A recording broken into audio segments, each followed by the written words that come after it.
Welcome to Women in Technology podcast.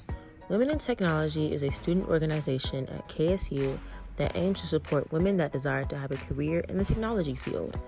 The goal of our podcast is to educate students with inspiring stories from professionals that work in this field. Join us as we go through their journey and the lessons that they've learned along the way. Let's begin. Hi everyone, my name is Jessica Harris. I'm the current president of Women in Technology here at KSU. And welcome to our first episode of the Women in Technology podcast. The purpose of our organization is to advance women that are in the technology field.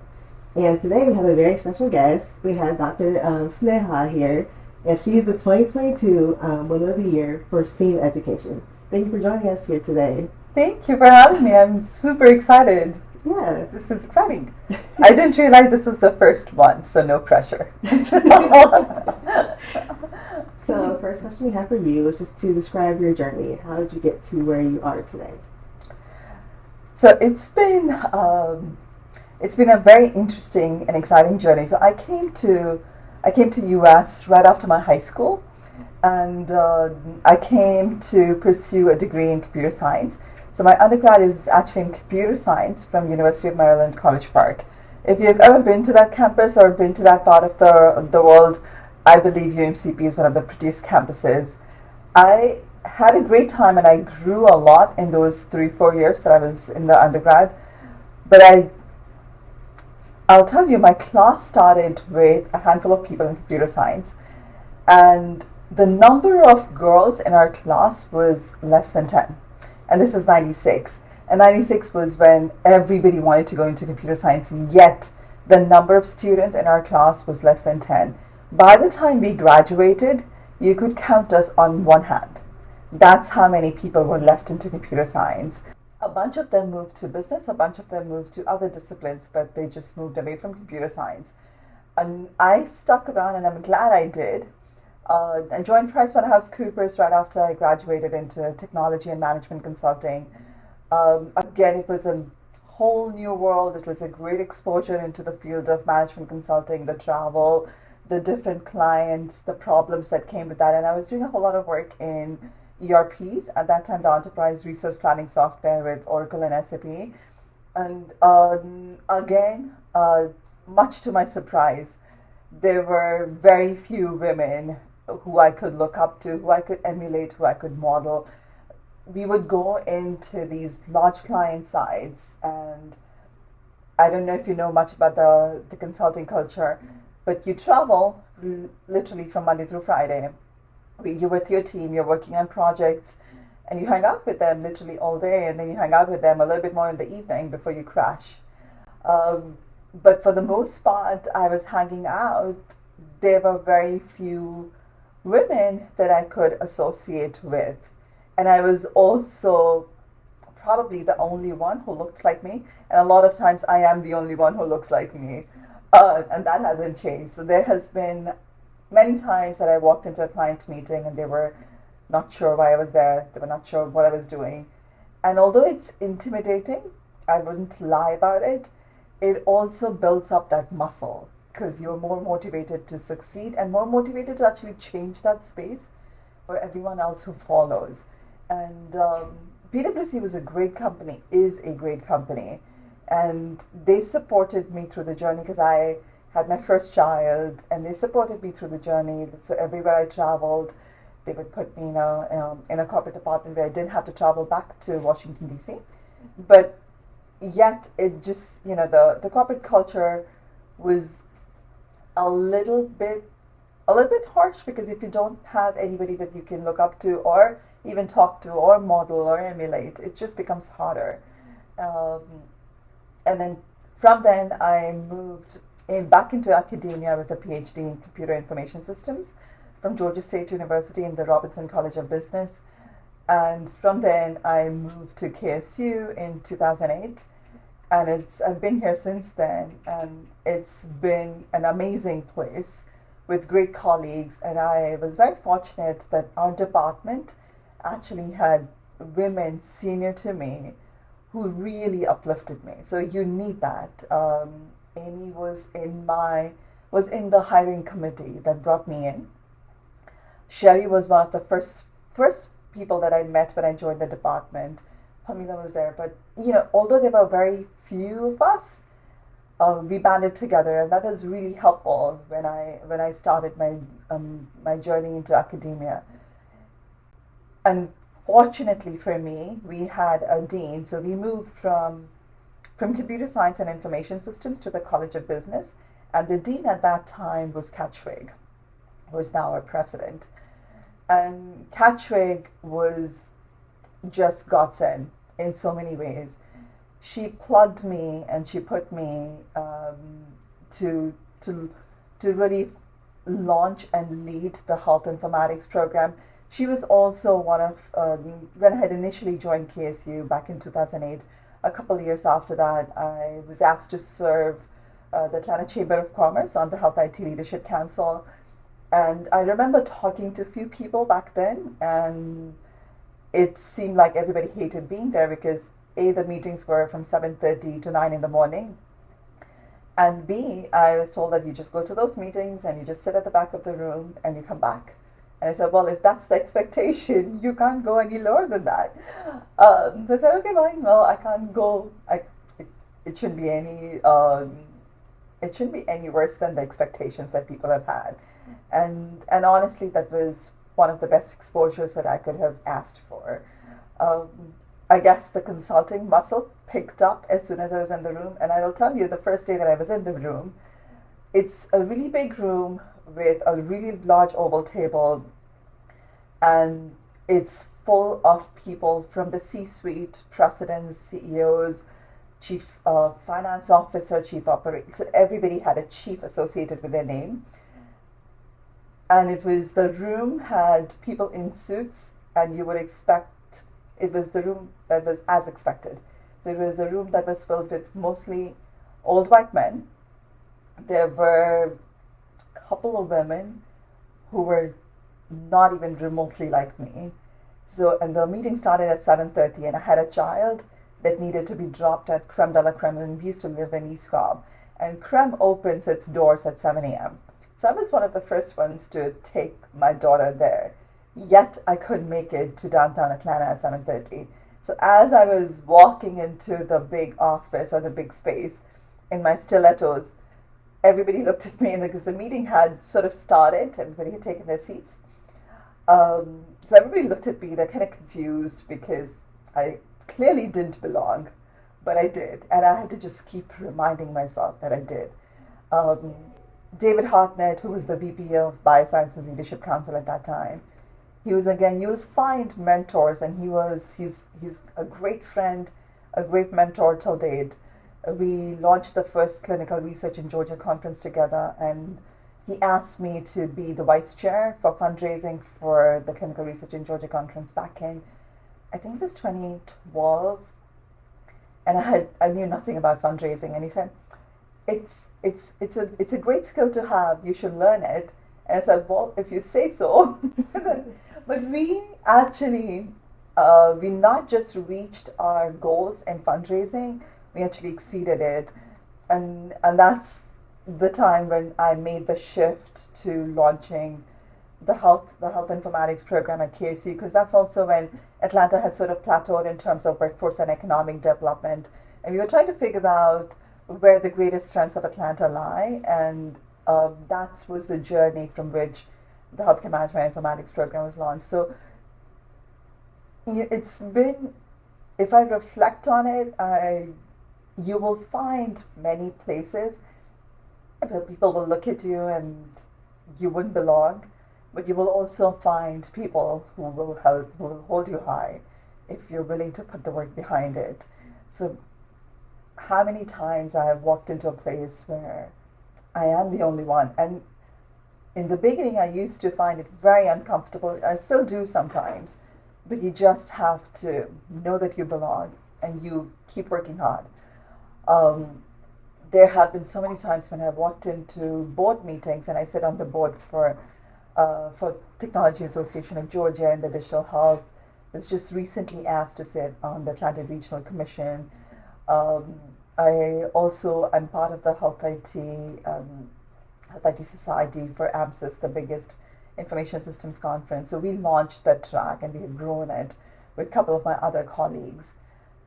But yet there are times when I walk into a board meeting and I am just lost, and I'm really the only one, and my position is immediately marginalized just because of the way I am.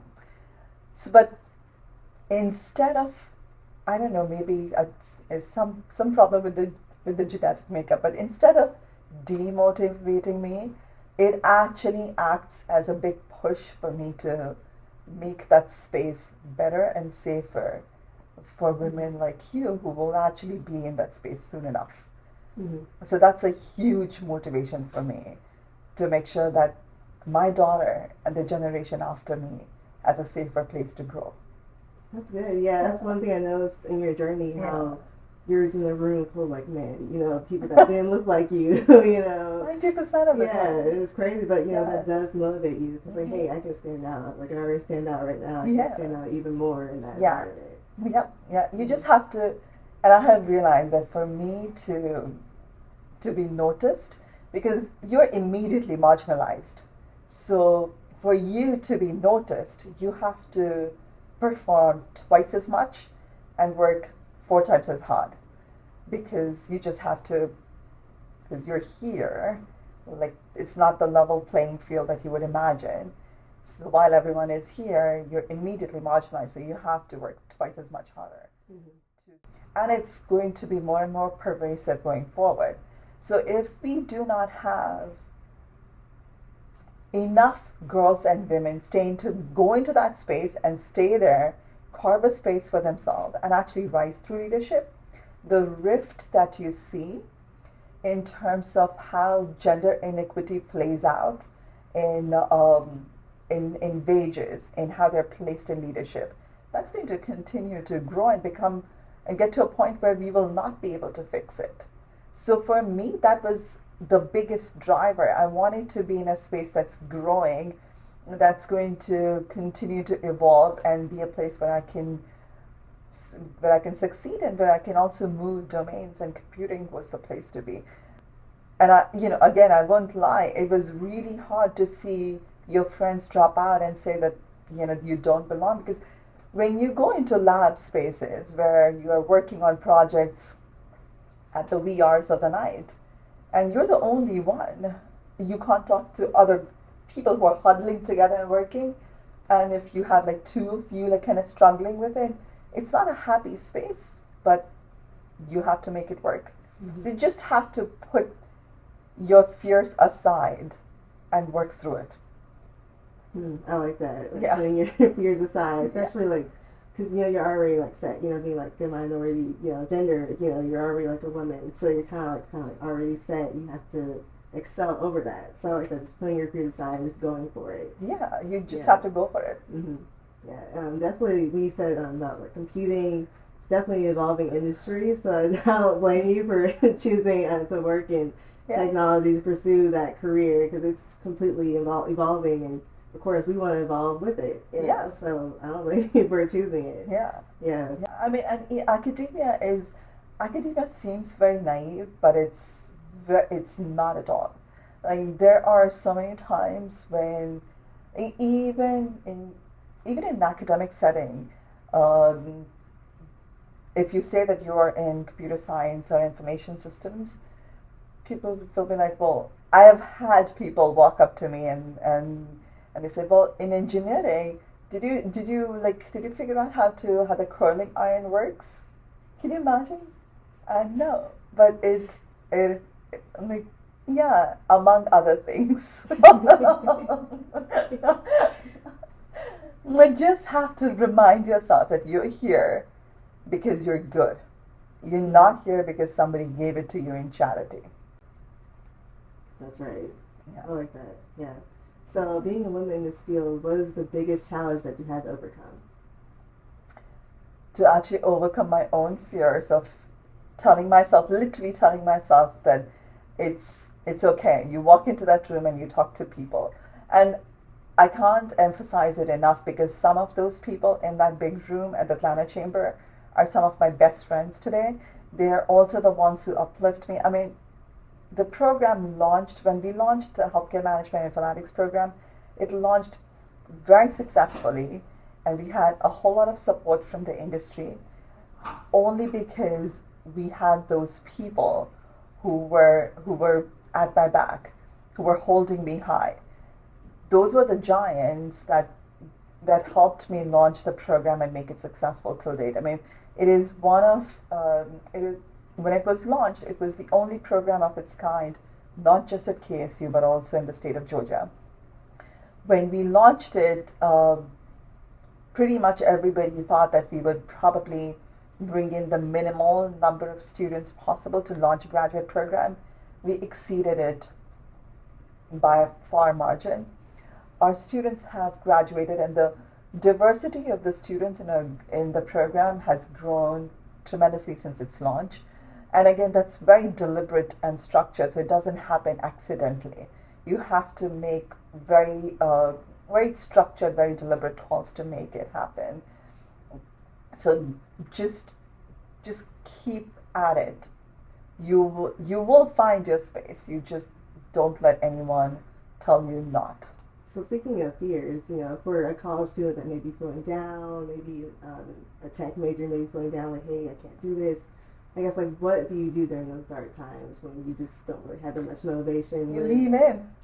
You lean in. You find your pack, and you lean into them. Amy and Sherry, I don't talk to them often. There are months when I don't talk to them. But when I started the program, I leaned into them so often. And they were there to hear me out. They were there to tell me it's okay. And you need that.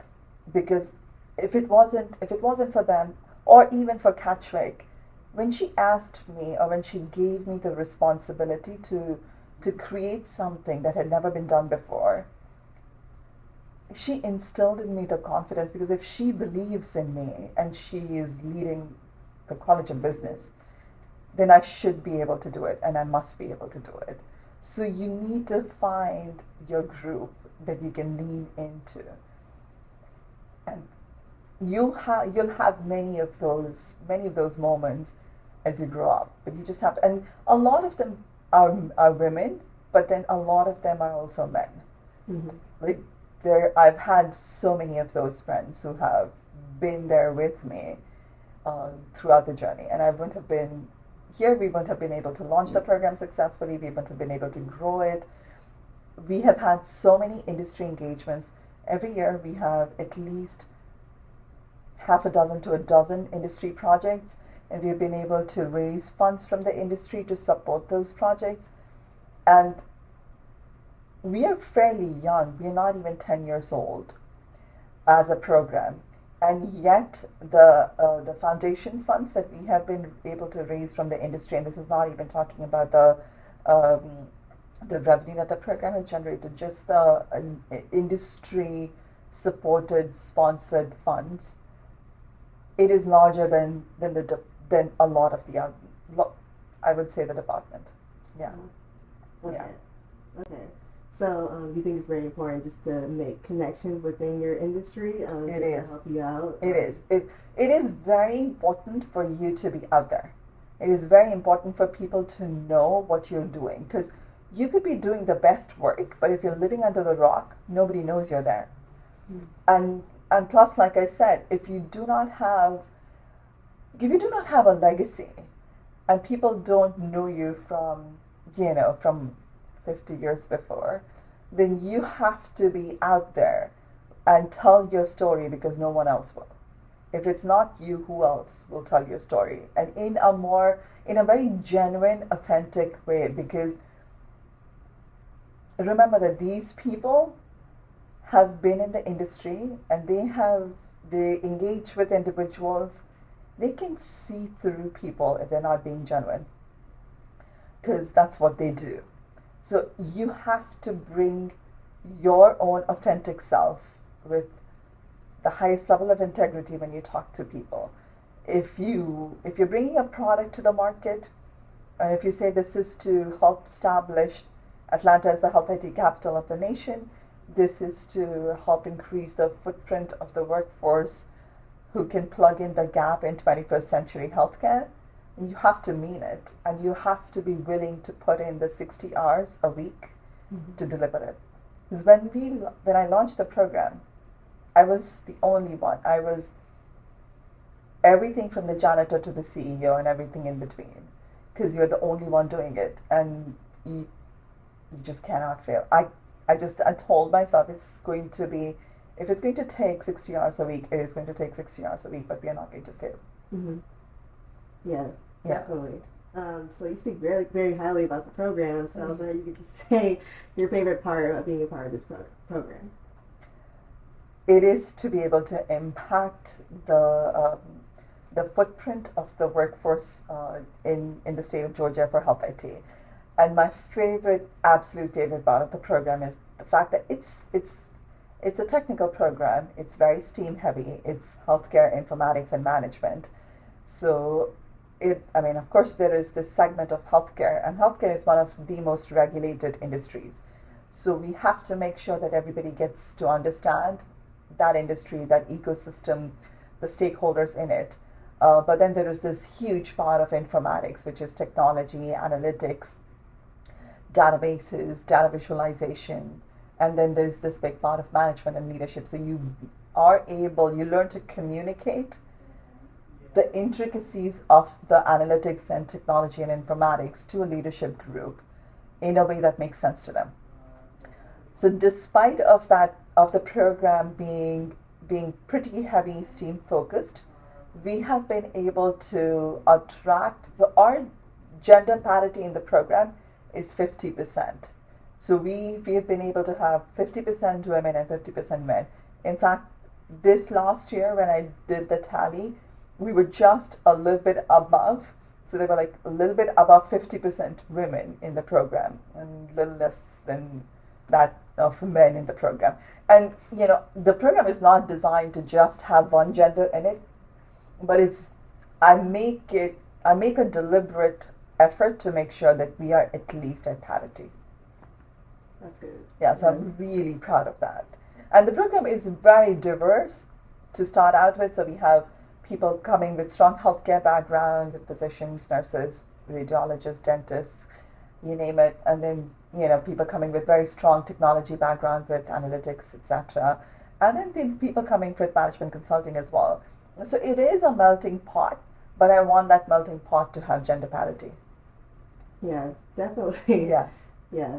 So seeing where you are now, what is something that you would tell your past self? It could be before you started school. What would you tell yourself back then that you probably didn't know until now? Make friends as you go along, and you will never be able to get everyone to like you, but that shouldn't be your goal. Mm-hmm. Often enough we fall into the trap where we try to be likable, and in order to fit into everyone else's little boxes, you cannot change yourself to the point that you become unrecognizable to yourself. To me, it's not important to be likable. It's more important to actually be able to deliver on the things that you promised that you will deliver on. And do it with authenticity, do it with integrity, and don't be scared. It will work out. Mm-hmm. Definitely. Yeah, definitely. So I guess, what kind of advice do you have for students now? College students that are in their classes and a tech-related major. What do you guys have for them to advance their career while they're in school? Get out and meet people, network. Mm-hmm. So even to my master's students, I tell them, and I create umpteen opportunities for them to network and engage with the executives. Your skills will get you, your degree and your skill will get you that first job, but it won't give you a career. What will give you a career and a long time success is the people that you have built relationships the people that believe in you, the people who will advocate for you in the rooms that you are not there. Yeah, networking. There are many ways to network: LinkedIn, in person, email. Correct. What do you think is the best way to network? So I always do best in person because think about it. You and I have exchanged emails, right? But I wouldn't know the person that you are until I have met you in person. But that's just me. Some people do better on virtual, like just meeting people on LinkedIn. I have to know a person, and so I do. I basically believe that if you have to start this process, start actually shedding some of your inhibitions and getting out there in public, meeting those people, having a firm handshake, looking them in their eye when you're talking to them, be authentic, and then you can keep up that relationship virtually. So you don't have to always meet them face to face, but once you're building that social capital, that you build that social capital in person. Yeah, definitely. Yeah. I'm the same way. If I see you in person, I can email a bunch of people, but if I don't see you in person, I don't really know You don't pick up the vibe, you don't Right. pick up what the person is made of. Right, that is true. Yeah. So switching gears here, so you recently won Women of the Year for STEAM education. How does it feel? I mean, what led to that? How do you feel about that? It feels surreal. And, winning was just fantastic. I couldn't even begin to describe it. It's the fact that you're nominated by the industry. So you're nominated. The way the WIT awards work is the nominations come from the industry or from people who have worked with you. And that for me is just amazing because it's the people in the community that recognize and value your work. They nominate you, and from that they select the list of honorees, which is about 8 to 10, and those 8 to 10 are then interviewed by WIT board, and then they select the top 3, and the top 3 are then further put through several sessions of conversations and interviews before they make the selection of who the winner is. But in my mind, just being able to be in the top 3 is fantastic because it's coming from the industry that you're trying to support, where they recognize the value of your work, where they recognize how you have been able to impact the footprint of a workforce and how that has impacted gender parity or diversity in that space. So this is the first year that it came to KSU. So WIT has been around in Atlanta for 30 years. This is the first year that it came to KSU. So it's pretty powerful. Some of the other universities that have been around longer, they, like for instance, Georgia Tech has taken this award almost every year so I've made it in the top 3 since 2018. So every year I made it, which was just fantastic by itself. Yeah. But Georgia Tech was able to take this award home every year. So the Dean of the College of Business, the CEO of GCMI, which is the Georgia Center for Medical Innovation, and others. So some of the faculty. So that just, to me, tells me that the industry recognizes them as a leader that is having an impact in the community. So for the industry to be able to recognize our footprint and our work as someone who's making an impact, that was huge. That was surreal. Mm-hmm. Yeah, it was such an inspiration just seeing a person from Kennesaw State University, win the award. Like the whole organization was just like so inspired by seeing that. Definitely. Yeah, no, it was, and for us to be able to win it for the first time in 30 years of WIT's existence. So the Women in Technology platform has been around in Atlanta for 30 years, but this is the first time that the award actually came to KSU for STEAM education. And to me, that was a very powerful message from the industry and the community that we serve, that they recognize us as strong players and they recognize the impact of our work on workforce staff. They recognize the value of our work in STEAM education. So that was just an extremely powerful message from the industry and very surreal to actually be there. Definitely, yeah. I was going to ask you, what is your biggest accomplishment in your career? It could be the award. Yes. So the award is a culmination of everything that has happened. So although it's always going to be a high point, that's going to be as close to winning an Oscar as I would ever get to. So it was definitely a high point. But when I reflect on the journey, for me, the top 3 accomplishments would be to have been given the opportunity to be able to be the founder and executive director of a program in healthcare management and informatics, which is not only unique to KSU, but the only program of its kind in the state of Georgia. And to be able to do it and be able to make it extremely successful, where we are no longer worried about our existence, that to me is huge, because that's a legacy. We are in the 7th year of recruitment, but the program is going to live much past me.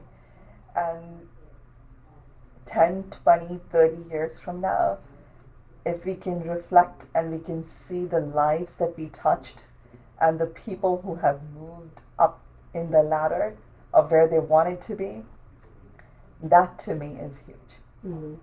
Yeah, the impact is Yes. the most important thing. No, Definitely. it truly is. It truly is. There's so many people who came to the program who were nurses or physicians or people who have been in technology and who wanted to shift gears and get into this growing field of healthcare management and informatics. And they trusted us with their journey. And for us to be able to take them where they wanted to be or even higher, and to see them succeed, to see them grow, that to me is phenomenal.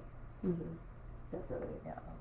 So we are reaching the end of our episode, but is there any last thing you want to tell the students of Kennesaw?